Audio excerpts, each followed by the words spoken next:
Hey, what's going on, guys? And today I'm going to do a video review for the Kenwood receiver. This is the DMX706S. I'm going to walk through in this video. I'll actually walk you through the head unit, some of the functionalities of it. I'll show you a little demo. We're going to play some music so you can listen and kind of get a feel for it yourself. And then I'll talk about my overall thoughts and overall why I decided to get this and some of the things I really like about it. So let's first go through some of the menu options. We'll kind of walk through some of its functions. But by default here you have across the bottom all these various options. You basically have your volume control here on the left, up or down. There's a home button menu. This is basically for the antenna, I believe. And then you have your apps as well as your camera. I opted not to do the camera on this because in our Forester here, our Subaru Forester, we already had the built-in backup cam up here. While it would have been bigger down here, it was just a little bit of an extra hassle to do that. We did install the Bluetooth microphone up here, so it's basically just right in the center. So if you're sitting here talking, you're on the phone using Bluetooth, this is going to pick up the microphone. So it works pretty well there. We also ran another cord down here in the bottom, so this is basically for like Android Auto or CarPlay, depending on which type of phone you have. In my case, I have an Android, so we'd be using CarPlay. Going to the home menu, we basically have here, you can choose between Bluetooth, radio, and then your telephone, and then you also have just like any default apps or settings. So we can go between, like by default here it has Sirius XM, Spotify, Pandora. You can connect an iPod, a USB stick, you can do an AV in. There's audio settings, standby, and then you have various other settings here that you can get, like vehicle info, things like that, if you decide to connect that. So overall, I'm mostly using this for music and radio, as well as making phone calls, so I'm not doing anything particularly crazy with this, but I do really like the interface. Everything's very clear, the text is really large, and it's easy to read. Another thing I really liked about this model, and one of the reasons I picked it, was my wife always gets in the car and she wants to use her phone to play Spotify, and then I'll be in the car and I want to use mine. And this has a really good Bluetooth setup for all of this.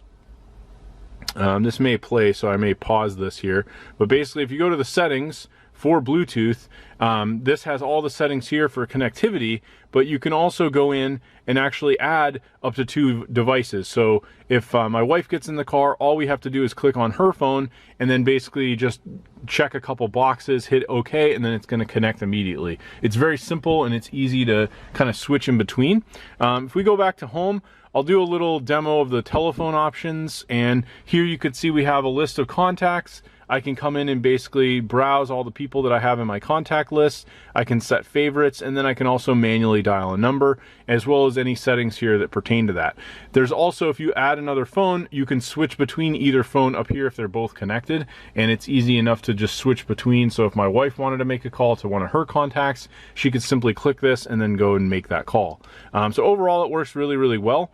The radio, again, pretty simple. If I click this, you can switch between all the FM stations here. It gives us information in the center, what station we're on, format, AM, FM, all that.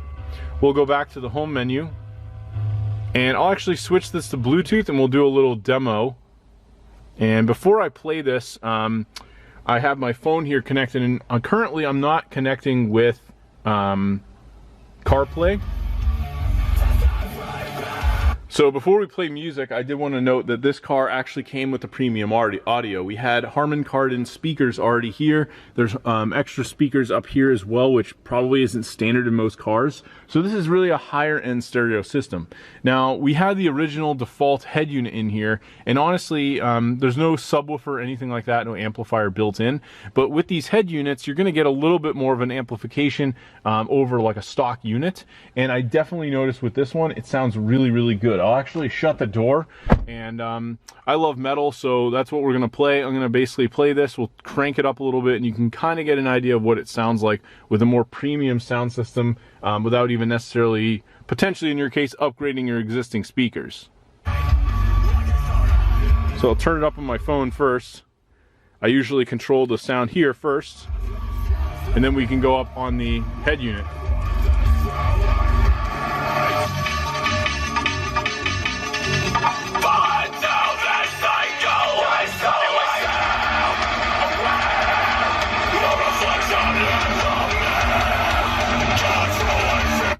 Alright, so I paused it, but this sounds really amazing. It gives off like some really good mids, and the bass really comes through on these speakers. Again, I'm obviously using a higher quality speaker setup here. Another thing that you can do with this, and I wanted to show this, is you can come in here and actually play with a lot of the audio settings. So they have speaker settings here. We'll kind of go through. You can set both the front speakers and the rear speakers. There's tweeter settings as well. You can set the speaker sizes. So we did 6.5. I had the EQ level right now set where I basically have this set to a preset rock setting. So you have like a pre-select.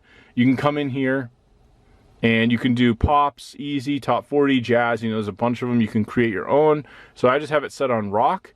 You can do positioning on the speakers as well, like where to focus more of the sound. Have some settings there. This also has some balance and fader settings. So if you want to mess with that, you have a little dial here for that. You've also got volume offset. So here you could do like different volumes based on certain sources of audio. And then you've got some zone control settings as well. So really cool, like it really goes into everything quite in depth. You have some sound effects here, so you can do up to 3 settings of bass boost. There's a supreme setting. They have a realizer. I couldn't really notice a much difference with that. A space enhancer, a drive equalizer, and then you even get some stage IQ settings. There's also audio memory, so you can do different things if you want to set up like certain specific settings or templates. So there's a lot of different settings in here, and that's one of the things I really loved about this. But yeah, overall, I'll usually just connect it via Bluetooth. That way I don't have to connect a cord. If you're really looking for that wireless like CarPlay, Android Auto, this does not provide that. But overall, I really don't think it matters that much, especially if you're just going to be like listening to music. If you're looking for maps, obviously that will be something you definitely want to utilize. And it's as simple as just getting a cord, running it through and doing it that way. You can add the backup cam to this again, but we just decided to keep the stock one up there. And overall, I'm very happy with this, how this turned out. So anyway, hopefully you found this video review helpful, and wanted to go through, show you all the options, and kind of give you an idea of what to expect with this particular head unit. Anyway, thanks for watching, and I'll talk to you later.